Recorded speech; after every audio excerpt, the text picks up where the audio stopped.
다음 주일은 우리 교회가 추수감사 주일로 지키고 있는 10월 셋째 주일입니다. 다른 교회, 한국교회 일반적으로는 11월 셋째 주에 지키는데 우리는 좀 한 달 앞당겨서 추수감사절을 지키고 있습니다.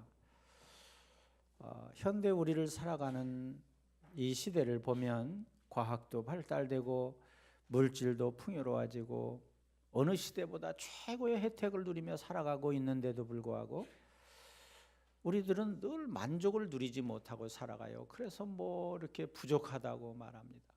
경제가 안 좋다고 말하고. 미국 사람들이 소비하는 약 중에 최고로 많이 소비되는 약이 우울증에 대한 약이라 그래요. 뭐 그 나라가 잘 사는 나라고 문명의 혜택을 누리고 사는 그런 나라인데도 불구하고 많은 사람들이 우울증에 시달리고 있다고 하는 것을 말하는 것이잖아요. 이건 남의 얘기가 아니라 최근에 우리나라도 자살하는 사람이 세계에서 최고로 많다고 하는 거잖아요. 과거로 비하면 우리가 얼마나 잘 살아요. 얼마나 잘 살게 되었는가 제가 자료를 찾아봤어요. 1950년대 지금으로부터 한 5, 60년 전에 우리나라 67불이었대. 국민소득이 67불. 근데 지금은 얼마요? 3만 불 가까이 되잖아요. 얼마나 잘 살게 됐어요. 그걸 계산은 안 해봤지만 380 몇 배라고 그러던가? 380 몇 배로 성장한 거예요. 그런데도요 맨날 없다 그러고 불만투성이고 여기저기서 터지고 이런 시대를 우리가 살아가고 있잖아요. 하나님의 창조의 원리를 보면 사람은 어떤 상황에서도 기쁘게 살아야 되고 감사하며 살도록 만들었어요. 이게 하나님이 만든 우리 인간의 그런 모습이에요. 그러니까 진정한 감사는 어떤 환경과 여건 속에서도 우리가 감사하며 살아야 된다 하는 거예요.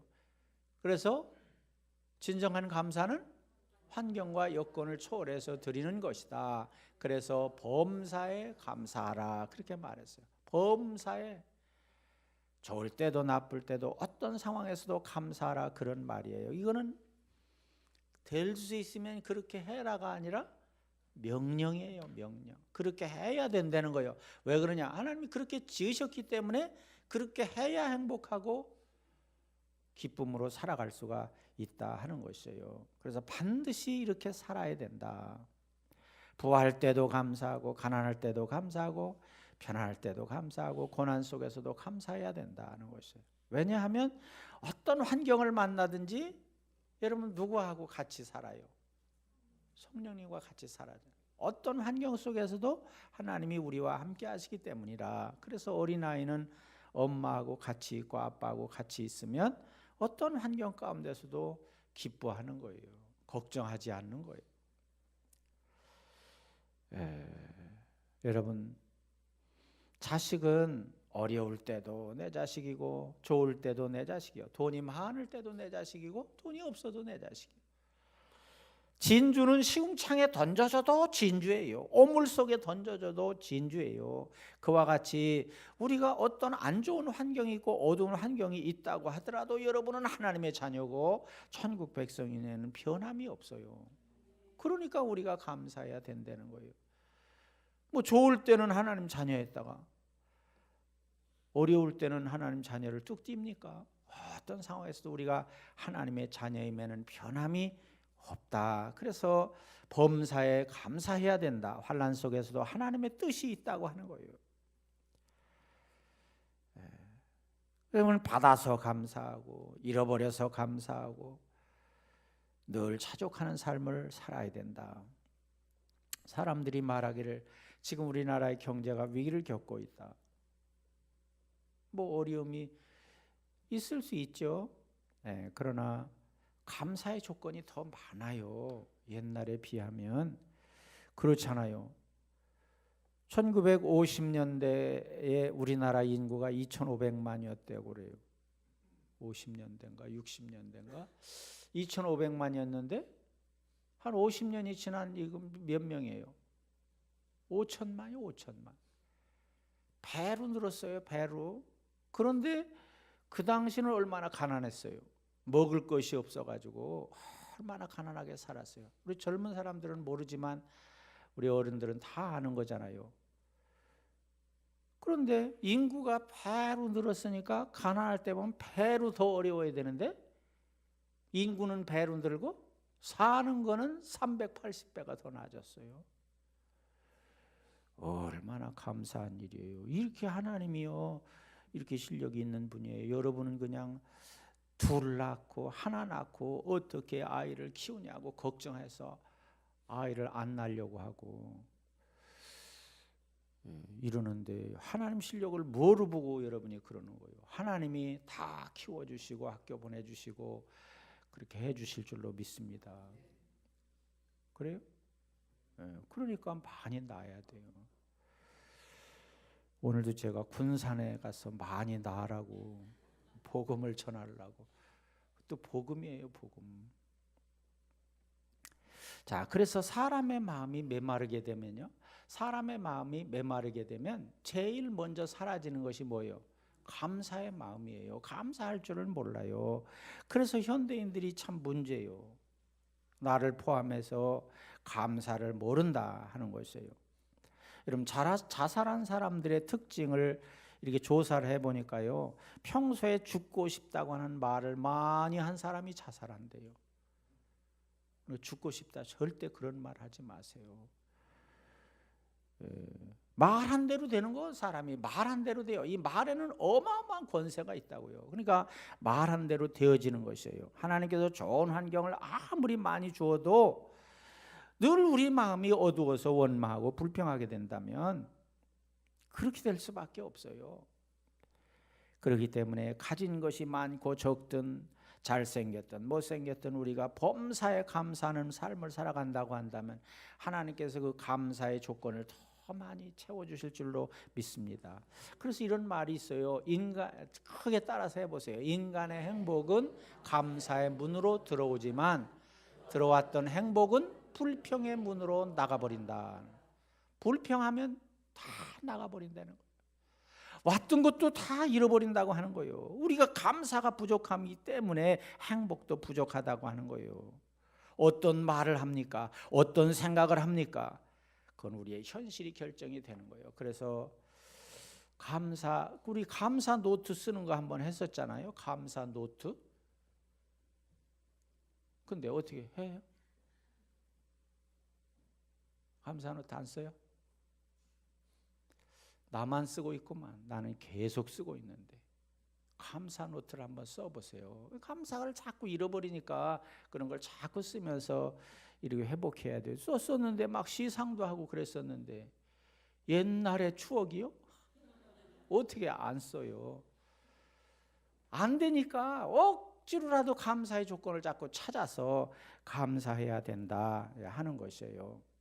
오늘 말씀은 설교를 여러 번 했던 말씀이에요. 다윗의 성전 건축과 백성들의 헌신에 대한 유명한 말씀이잖아요.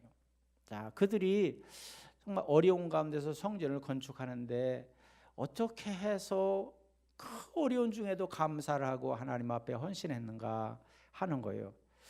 첫째로는 16절에 보면 미리 준비해서 드린 감사였다 하는 거예요. 온 백성들이 하나님께 드린 것은 미리 준비해서 드렸다. 주의 거룩한 이름을 위하여 성전을 건축하려고 미리 저축한 이 모든 물건이라 그렇게 말하고 있어요. 오랫동안 준비했다고 하는 거예요. 우리가 하나님 앞에 드릴 때 준비해서 드린다고 하는 것은 뭐예요? 그 안에 하나님께 대한 사랑도 담겨 있고 정성이 담겨 있는 거예요. 준비해서 드리는 손길이 복된 손길이 되는 거예요.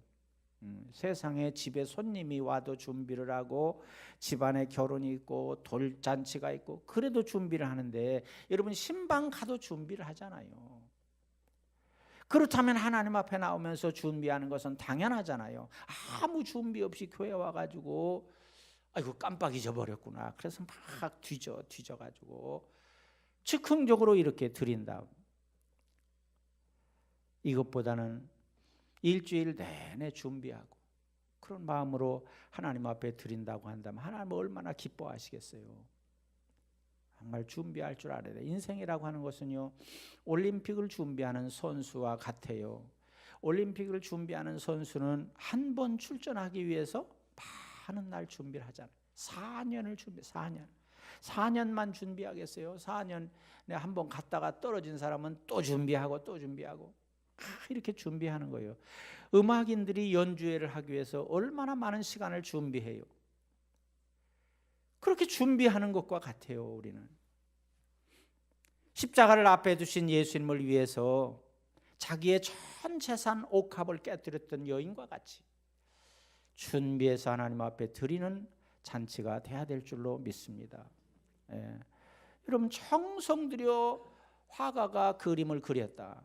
그러면 그게 작품이 되는 거예요.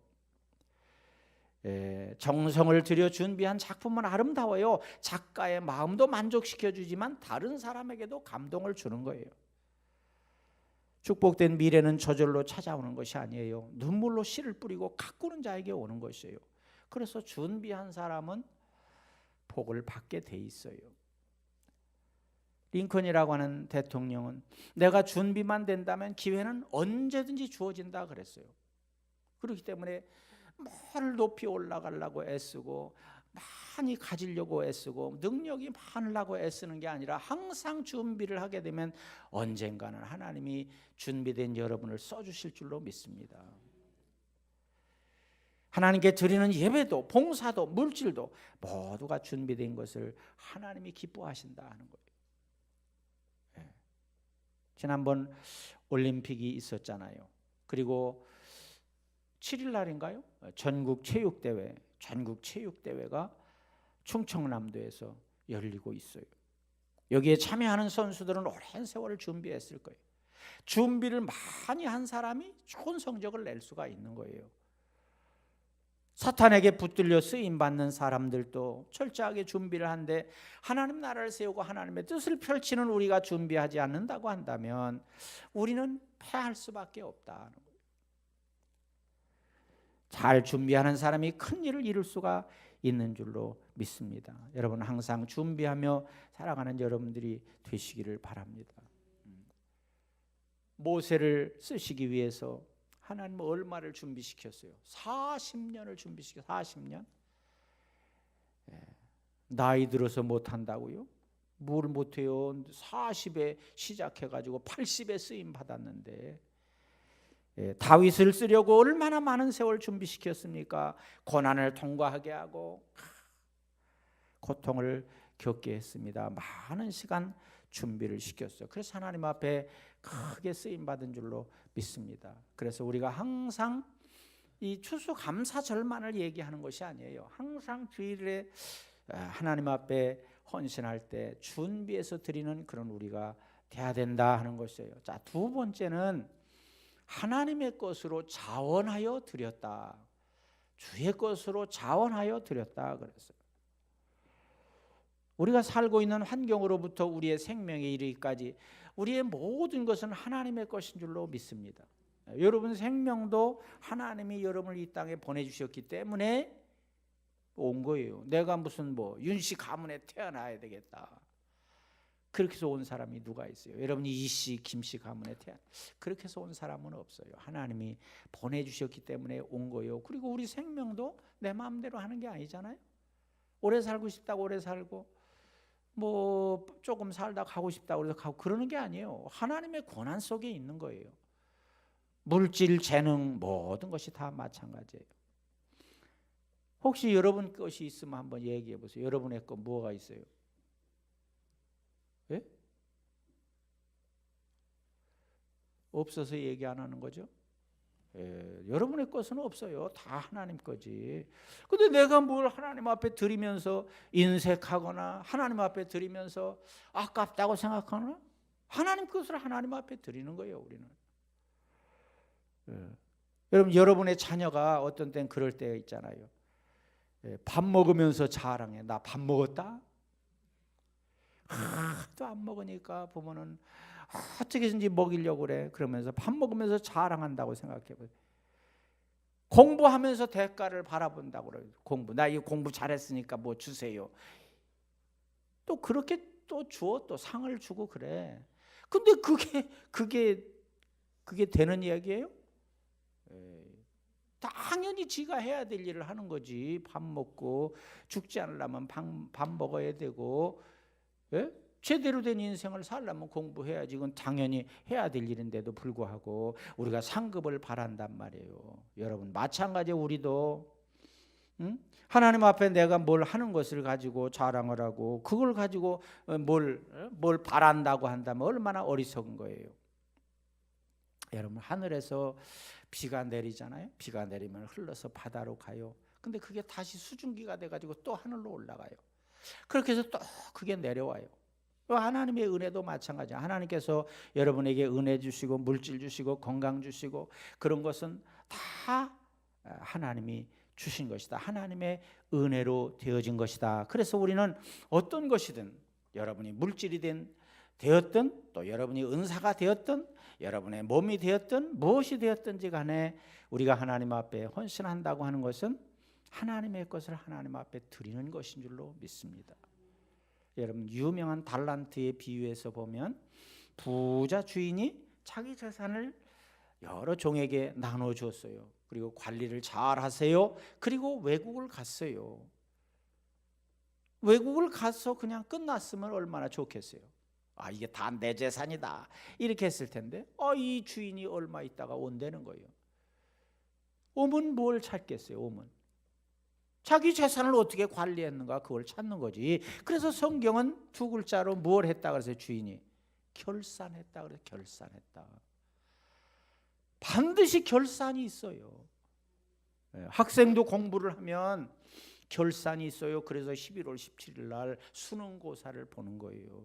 수년 동안 준비한 것을 결산하는 날이에요. 회사에서 사업을 하면 결산이 있어요. 12월 말로 하는 사람도 있고 3월 말로 하는 회사도 있고 여러 종류가 있지만 어쨌든 결산을 해야 돼. 그래서 그 결산의 실적에 따라서 국가에 세금도 내고 우리 종업원들에게 보너스도 주고 뭐 이렇게 하는 거예요. 결산이 있어요.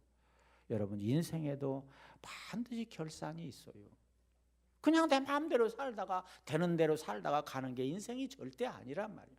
왜 그래요? 하나님이 우리를 보내셨기 때문에 하나님 앞에서 우리가 결산한 날이 반드시 있다. 그러니까 추수감사절을 시키는 것은 그 결산을 연습하는 거예요. 믿습니까? 그렇기 때문에 우리가 소중하게 지켜야 되는 것이에요. 여러분 이 결산은요 물질만을 말하는 것이 아니에요.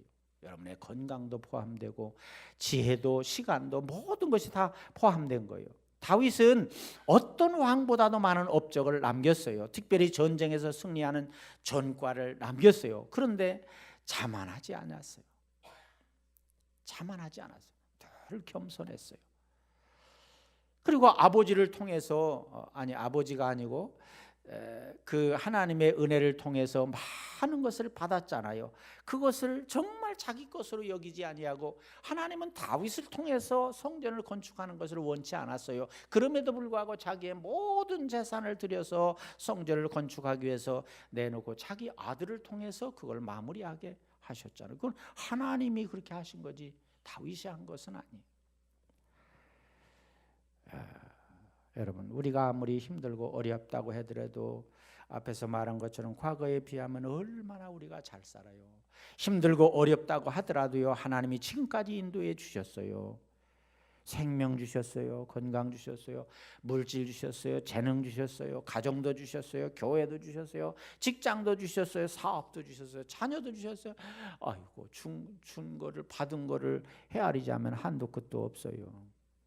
다 뭐예요? 하나님의 은혜로 되어진 줄로 믿습니다. 감사로 찬송하세요. 감사로 기도하세요. 감사로 간증하세요. 나를 위해서 목숨까지 버리신 예수님을 위해서 정말 지금부터는 뭔가 우리가 드릴 것을 찾아야 될 것이 아닌가. 하나님이 주신 것을 감사하며 행복을 만들어가고 기적을 만들어가는 여러분들이 되시기를 바랍니다. 세 번째는 정직하게 드려야 된다. 정직하게 드리는 감사였다. 여러분 하나님이 기뻐하시지 않는 행위 두 가지가 있는데 뭐 같아요? 하나님이 기뻐하시지 않는 행위 뭐예요? 예? 불신하는 거. 첫째가 불신하는 거예요. 하나님 믿지 않는 거, 불신하는 거 이거. 두 번째가 거짓을 말하는 거예요. 정직하지 못한 거. 이건 하나님이 철저하게 싫어해요. 이건 하나님의 성품과 관계가 돼 있어요. 이거는 거짓을 말하는 건 누구에게 속한 거예요? 사탄에게 속한 거예요. 그러니까 이건 하나님이 싫어하는 거예요. 하나님은 진실하셔요. 거짓이 없으셔요. 거짓을 말한다고 하는 것은 하나님 앞에 도전하는 것이에요. 그렇기 때문에 기뻐하지 않는 거예요. 사도행전에 보면 아나니아와 삽비라가 거짓말하다가, 거짓말하면 다 죽는다 그런 얘기는 아니에요. 근데 여기서 보면 거짓말하다가 죽었잖아요. 거짓말하다 죽는다 그러면 남을 사람이 어디 있겠어요? 뭘 얘기하는 거예요? 하나님은 그런 걸 싫어하시는 거예요. 가룟 유다 보세요. 거짓말에 앞잡이 노릇을 하다가 비참하게 인생을 마감하고 말았잖아요. 구약에 보면 아간이라고 하는 사람이 하나님을 속였다가 어떻게 해서요? 자기도 망하고 가족들도 다 망하고 아골 골짜기에서 다 죽임을 당하고, 거기서 끝난 게 아니에요. 어디까지 망하겠어요? 민족 전체가 망하게 됐어요. 엄청난 결과를 가져왔어요. 여러분, 재주가 없고 능력이 없는 거, 그런 거는요, 그런 건 수치도 아니고 그런 건 숨길 일도 아니에요. 다만 거짓말을 한다? 거짓말을 잘한다? 그것은 어떠한 일이 있어도 바뀌어야 된다는 거예요. 그래서 정직을 사랑하는, 진실을 사랑하는 여러분들이 되시기를 바랍니다. 왜 그래요? 하나님은 우리의 마음을 감찰하신다 그랬거든. 하나님은 우리의 마음을 감찰해. 다시 말하면 엑스레이를 통해서 다 이렇게 보시는 것처럼 더 확실하게 보신다고 하는. 근데 우리가 거짓말하고 있으면 하나님 다 아시는데 거짓말이 돼요? 예를 들면 세콤을 내가 지난번에 한번 보니까 참 신기하더만요. 다 보여. 누가 몇 시에, 몇 시 몇 초에 나간 것까지 다 보여. 근데 만약에 여러분이 거짓말 한다 그래요. 거짓말하면 안 돼. 교회에서는 다 보고 있으니까. 근데 하나님은 어떻게 했어요? 하나님은요 다 알고 계셔요. 다윗과 백성들이 그것을 알았기 때문에 정직하게 드렸다. 다윗은요 얼마나 정직한 사람이에요. 그는 왕으로 있지만 자기가 실수했을 때 선지자가 네가 잘못했다 그러니까 즉시 고백했잖아요. 왕이니까 한마디면 그 말한 사람을 죽일 수도 있고 변명할 수도 있는데 그렇게 하지 않았다. 진실했다고 하는 거예요. 여러분, 세상의 것은 우리가 좀 덜 가질 수도 있고요. 그럴 수가 있어요. 그런데 거짓말하면 안 돼요. 여러분, 우리 사회가 지금 큰 문제가 뭐예요? 우리 사회가 큰 문제는 사람에 따라서 여러 가지를 얘기할 수 있겠지만 진실하지 못한 거라고 생각해요. 나는 기업이 사업을 했으면 사업한 것만큼 진실하게 보고를 해서 세금도 내고 그렇게 해야 되잖아요. 근데 진실하지 않은 거예요. 뭐 의사나 무슨 변호사나 이런 사람들이 뭐 자꾸 속인다는 거예요. 자기 소득을 속여가지고 세금을 적게 내고. 사실은 그런 사람들이 세금을 더 많이 내야 되잖아요. 우리들보다 그런 사람들이 세금을 더 많이 내야 되잖아요. 왜? 더 많은 소득이 있는 사람들이니까. 그렇잖아요. 세금이라고 하는 것은 돈 많이 번 사람이 세금을 많이 내서 가난하고 어려운 백성들이 좀 그 혜택을 받고 살 수 있도록 돼야 되잖아. 그래야 살기 좋은 사회가 되는데 맨날 부정부패를 저지르고 이런 사람들을 보고 물어보면 아무것도 모른다는 거예요. 예? 참, 조금 있으면 금방 다 드러나는데 아무것도 모른대. 이렇게 거짓말을 하니 우리 사회가 어떻게 되겠는가 하는 거예요. 여러분, 네로 황제라고 하는 사람을 아시죠? 네로 황제는 15년 동안 왕 노릇을 했대요. 근데 그가 살던 왕궁이 얼마나 큰지 복도만 1.6km야. 뭐 놀래지도 않는구만. 예. 왕궁의 벽은 각 나라에서 보내온 상아와 자개로 호화롭게 장식을 했답니다. 문을 열고 들어서면요 천장에서 자동 분사 시설이 돼 있어요. 화재 나면 물을 뿌려주는 게 아니라 향수를 자동 분사시켜. 그래가지고 차운 냄새가 나게 돼 있다는 거예요. 그거 타고 다니는 조랑말이 있는데 그 말은 은신발을 신었다 그래요. 행차할 때는 어디가 나설 때는 천여 명의 수행원들이 쫙 따라서 옷은 너무 많아가지고 한 번 입으면 버려. 그는 세상의 부귀영화 권세를 한 몸에 다 누렸어요. 그런데요, 중요한 것은 그 네로 황제가 만족을 누리지 못했다고 하는 거예요. 그래서 결국은 뭐냐, 인생이 허무하다 그래가지고 스스로 목숨을 끊어버렸다고 하는 거예요. 그래도 그런 자리에 한번 앉고 싶죠. 그런 자리에 앉지 말라는 얘기가 아니라 감사를 잃어버렸기 때문에 그렇게 된다는 거예요. 근데 같은 시대를 산 바울은 어때요? 두 사람이 잘 비교가 되는데 같은 시대를 살았어. 근데 하나님의 은혜를 깊이 체험한 사람이기 때문에 네로 황제와는 정반대의 환경 가운데 살았어. 물론 그도 할 수 있으면 능력이 있었어요. 근데 그거를 다 배설물처럼 여기고 오직 예수 그리스도만을 위해서 살았어요. 생명의 위협도 받고 감옥에도 가고 매도 맞고 막 굶주리고 얼마나 엄청난 어려움을 당하며 살았어요. 그런데요, 하나님 앞에 감사를 잃어버리지 않았어요. 네로와는 비교할 수 없는 어려운 인생을 살았어요. 그런데 바울은 세계에 다니면서 그리스도의 복음을 전해서 지금도 바울, 사람 이름을 지어도 바울의 기념교회가 그 당시의 역사를 생생하게 증거하고 있고, 바울이 그 복음을 전해서 결국 우리들에게까지 복음이 전해진 줄로 믿습니다. 엄청난 비교된 삶을 살았어요. 이렇게 하나님 앞에 감사하는 사람은 이런 능력을 이루며 산다는 것이요. 그리고 네 번째는 즐겁게 드렸다. 즐겁게 드렸어요. 드린다고 하는 것은 손해보는 거잖아요. 내 것이 밖으로 나가는 거잖아요. 보통 사람들은 안 주고 내가 가지고 있는 것이 부자가 되는 것이라고 생각을 해요. 그러나 창조의 질서를 보면 내보낼 것은 내보내야 돼요. 예? 창조의 질서, 하나님의 원리는 잘 베풀어야 돼요. 그래야 잘 살도록 만들어 놨어요. 여러분, 우리 신체 구조도 보세요. 여러분이 오늘 어떤 음식을 먹고 왔는지 내가 확인은 안 했지만 반드시 내일 되면 어떻게 해요? 아무리 아까워도 내일 되면 배설할 것을 나는 예언합니다. 영양가가 있다고 해서 그걸 내가 끌어안고 있으면 어떻게 돼요? 그거 죽는 거예요. 자꾸 배설을 해야 된다는 거예요. 여러분, 남부지방에 비가 많이 왔을 때, 물론 제가 가보진 않았지만 뉴스를 보니까 엄청나게 많은 물이 막 도로를 휩쓸고 집도 떠내라 그랬어요. 왜 그래요? 비가 온 그 물의 양에 비해서 배수구를 통해서 배설을 하지 못하기 때문에 그렇게 되는 거잖아요. 비가 아무리 많이 와도 그 양을 그냥 보낼 수 있는 시설만 돼 있다고 한다면 그런 사고가 안 생기잖아요.